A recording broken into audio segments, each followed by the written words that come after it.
Okay, let's try it again.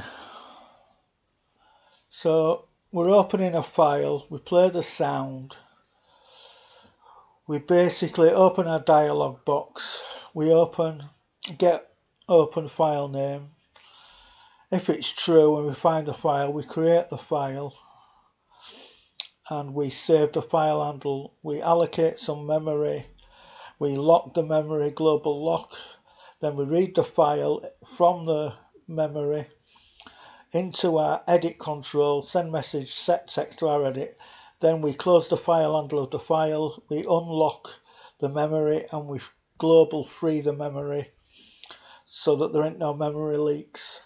And then we set the focus to be the edit control where we can then edit and then we can save it later using a similar kind of routine.